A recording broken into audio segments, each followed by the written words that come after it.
Ambassador to the UN, Bob Rae, is addressing the General Assembly. It was in January of this year that members of the P5 agreed that a recourse to the nuclear option, to the nuclear threat, to the nuclear possibility was wrong. They admitted that no one could win this kind of confrontation. Just a few days later, President Putin announced that he was going to resort to this threat, directly contrary to what he had promised, signed, sealed, and delivered 6 weeks before. And so here we are, with a war that is a threat to each and every one of us. Through this resolution before us today, we as members of the United Nations have the chance to stand up in defense of a free people and to rebuke the evil notion that might makes right. And now we must all step up and stand up.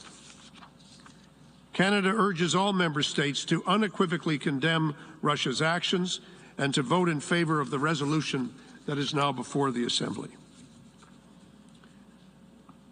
Russia has not been alone in undermining these foundational norms and rules, Mr. President.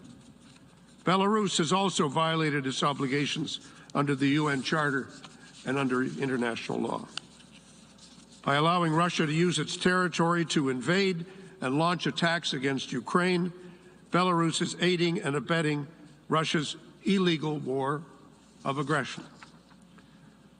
Belarus's decision to send its force into Ukraine and to revoke its non-nuclear status are all completely unacceptable to us and completely incompatible with its obligations under the Charter of the United Nations. Mr. President, there must be accountability for these actions.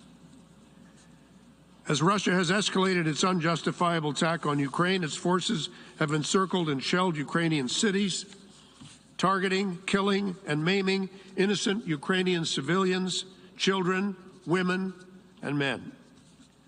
They are bombing civilian objects, hospitals, schools, kindergartens, apartments, and homes. They're looting and forcibly displacing civilians.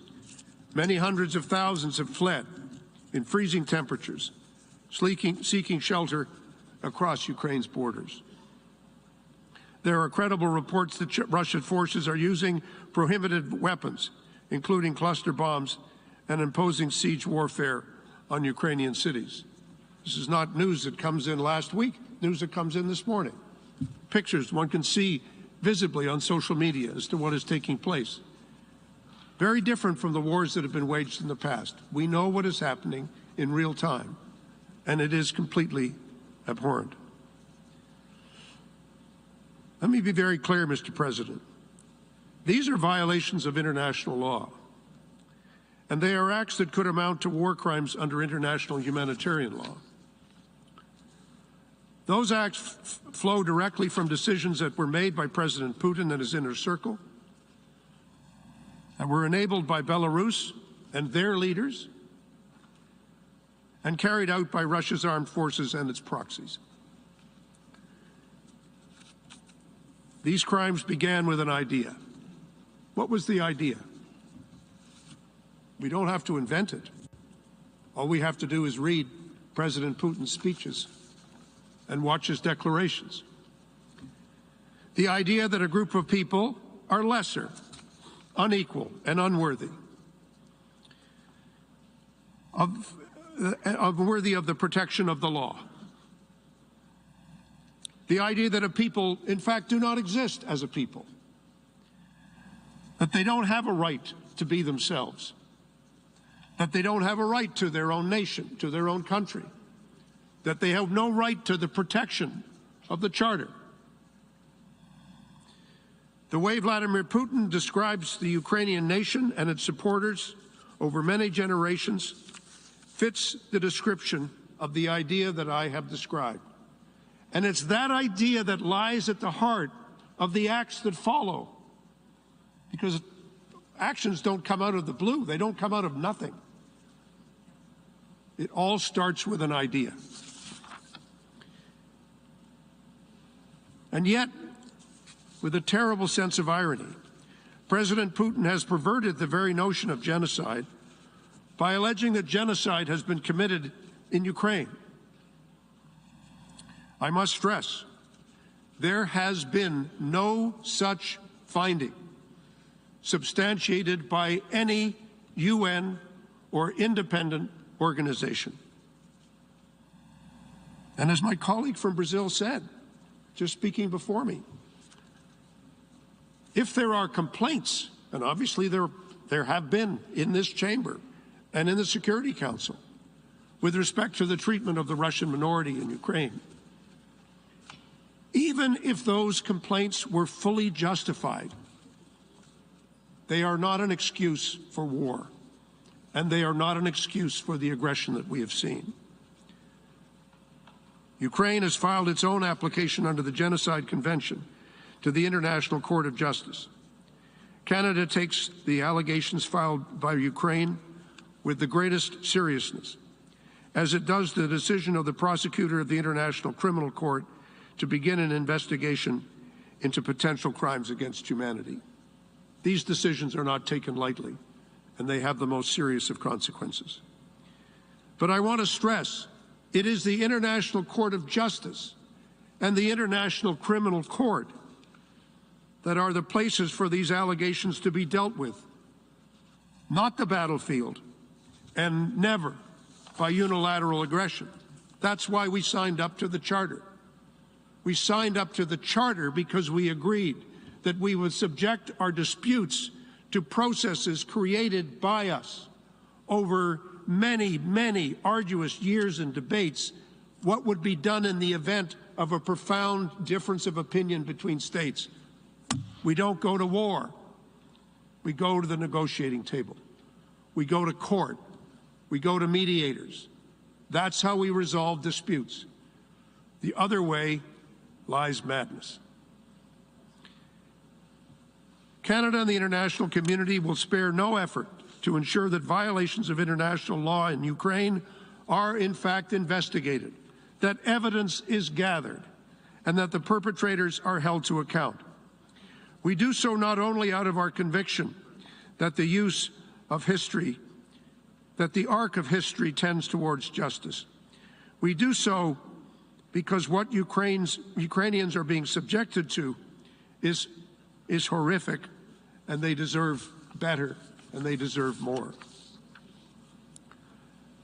Mr. President, if I may, I'd like to speak directly to the brave people and the government of Ukraine. We are quite simply inspired by you.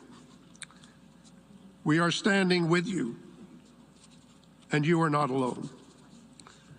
Our support for Ukraine, your country, for your Ukrainian democracy, and for your right to choose your own future in Ukraine remains unwavering, steadfast, and resolute.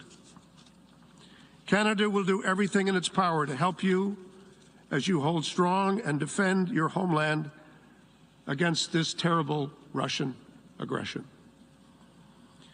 Together with our partners, we will ensure that President Putin and those who ordered, implemented, and enabled this reckless war will continue to face significant costs and to be held accountable for their actions.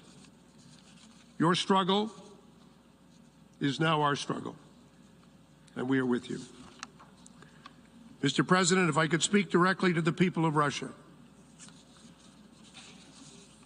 To the Russian protesters who are bravely demonstrating against the war, who have been met with brutal force and arbitrary arrests by riot police. To the thousands of Russian citizens who have written letters, had the courage to put their name on a letter to the President of Russia, condemning this reckless decision.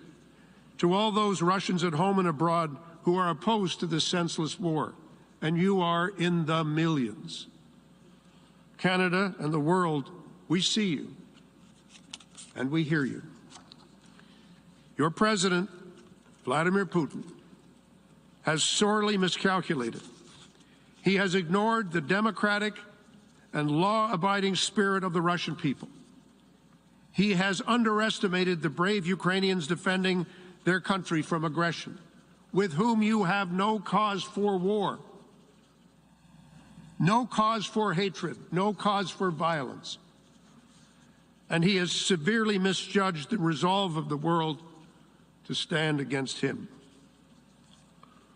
Whatever lies are spoken here today, trying to justify the unjustifiable or to explain the inexplicable, it is President Putin's war of choice that is making your lives much more difficult.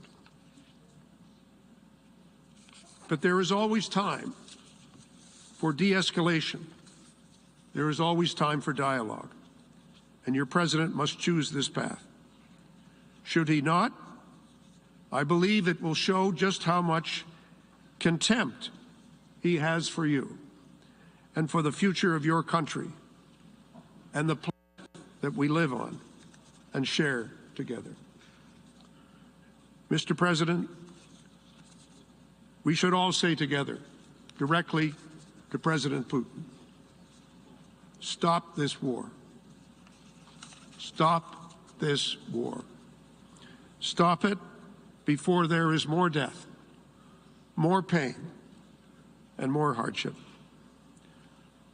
Stop the use of threats.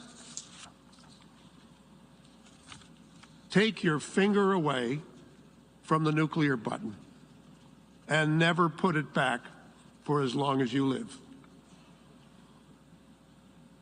Come to grips with the reality of our time, as in more serious and rational moments you have done. Mr. President, it is never too late to stop. It's never too late to make a turn to diplomacy, to dialogue, and to negotiation. The alternative cannot happen. So now it falls to all of us, as equal members of the United Nations, whose equality and sovereignty, as I've said before, is what we signed up to when we became members of this organization. We need to stand up to the principles, for the principles of the Charter, for the purposes of the Charter, and to heal the hurt and pain that has been caused by this terrible war of aggression. This responsibility belongs to us and to no others. We sit here, we have to make decisions. We have to take every step we can, the human footsteps to peace, to reconciliation, and to justice. That is now our job in the General Assembly, and we must seize this moment of accountability, this moment of justice, this moment of democracy. We must seize it together. Thank you very much, Mr. President.